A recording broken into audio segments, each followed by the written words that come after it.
All right, ladies and gentlemen, welcome back to Houston Rockets Daily. If you guys enjoy this video, be sure to hit that like button, hit that subscribe button. I post at least one Rockets content every single day on this channel.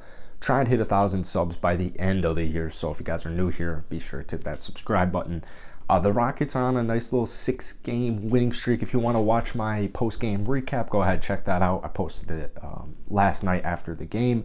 But I wanted to talk about Eric Gordon because I actually read an article yesterday about why it's probably going to be difficult to trade Eric Gordon. And then on my main channel, I made a video talking about a John Wall trade. And there was an Eric Gordon trade included. It was like Eric Gordon and Daniel House Jr. for like Dwight Powell, Willie Cauley-Stein, and someone else. So the good news for the Rockets and the good news for Eric Gordon is he's having a career year right now. And his value coming into this season was the lowest it's ever been. You just pair together, technically it was 2 seasons, but realistically it was more like 1. But he had two pretty bad seasons where he was shooting the ball horribly, he wasn't really scoring, and it was primarily and pretty much due to injuries. He could not catch a break, he could not stay healthy, and he was just going down with injury the last 2 seasons. So this year he's finally healthy, but coming into the year his trade value is probably the lowest it's ever been in his career.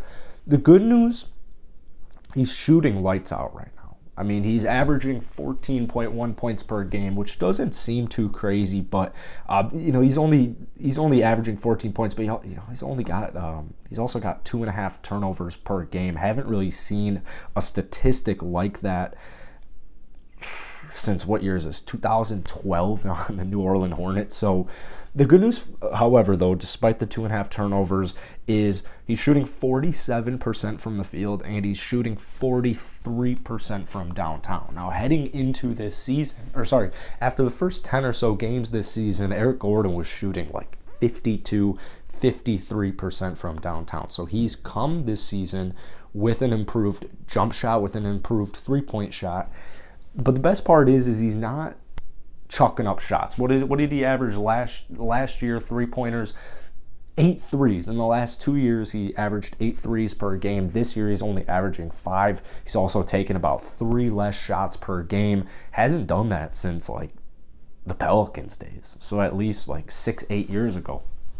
The bad news: Eric Gordon turns 33 on I don't know his exact birthday. It's like December. It might actually be Christmas, but it's somewhere around late December. So later this month, Eric Gordon will turn 33 years old. That's not a huge issue, but then you get into the contract that he just signed last year. So he's only in year 2 of 4 on his contract right now. He's getting paid about $18 million. Next year, he's getting paid a little over $18 million. And then in his final year, where he will be 35 years old, he's going to be making over $20 million.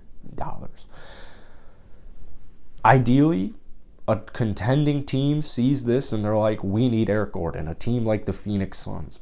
But the issue with contending teams is they don't have most of their contract, their salary fillers are not guys they want to trade.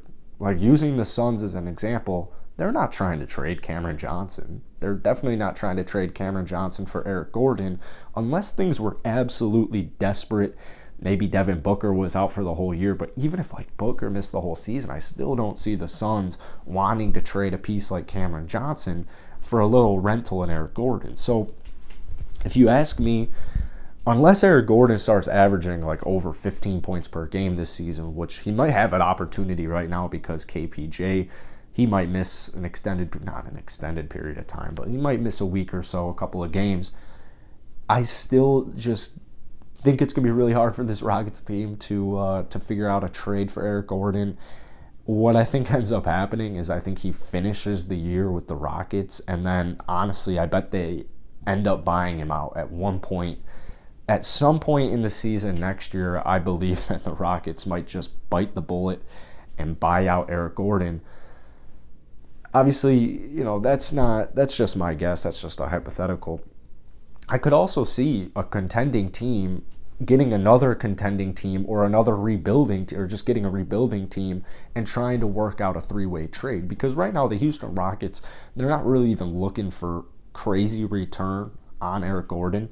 They're looking to free up minutes for guys like Armoni Brooks, guys like Josh Christopher once the second half of the season comes around. So I think the Rockets' best bet for trading Eric Gordon is not like a direct trade with a contending team, because like let's use the Lakers for example. The Lakers can't trade for Eric Gordon straight up unless they have a guy like Talen Horton-Tucker included in that trade, and that's not going to happen. So I think a contending team's going to need to get probably a rebuilding team with some, or at least a team with a decent amount of salary cap. Preferably rebuilding, because they'll have those salary fillers. You get them involved. You send salary fillers to the Houston Rockets. The Houston Rockets maybe give a pick for those salary fillers. I'm not really talking first round pick. I'm talking more second round pick. Maybe even a filler guy like Daniel House Jr. I don't really know what this situation is, but as long as the Rockets are giving away Eric Gordon and receiving salary fillers on expiration contracts, that's what I'm looking for. I'm not looking for a first round pick. I'm not looking for a young promising player, because I think we've missed out on that mark at this point. I'm just trying to get Eric Gordon off the roster at some point in this season so he doesn't hurt further development. I love Eric Gordon. I love having him on this team. He's a huge piece for their winning streak right now. Jalen Green hasn't been a part of this winning streak. Eric Gordon has really stepped up in a numerous amount of ways. He can ball handle, he can make threes, he can get his teammates involved, he can play a little bit of defense. Like, Eric Gordon is a valuable piece. But if you really start to dive into the logistics of it, it's like, if you don't try and trade him this season, you're going to be stuck with him, because he's going to be turning 34 next year and making almost $20 million. And it's going to be hard not only to find minutes on this roster, especially next season for a guy like Eric Gordon, because the hope is that you're just getting full-time production from all of the players on the bench right now. Armoni Brooks, Josh Christopher, KJ Martin Jr. The hope is after 2-3 years, those guys are ready to go. Eric Gordon might be the best time to trade him right now, honestly, where his value is this high. I'm sure that they're trying to figure something out. But like I said, there was that Dallas Mavericks trade, so it's not completely out of the equation. I'm not really stressing about it. I know Rafael Stone's going to do what he has to do, what's best for the team. So I'm not too worried about it, but it is interesting, because when I think about trading Eric Gordon, I'm like logistically, how is that going to work? That's it for today, guys. If you enjoyed, hit the like button, hit that sub button. Drop a comment down below on what you want to happen to Eric Gordon, and I'll see you guys tomorrow.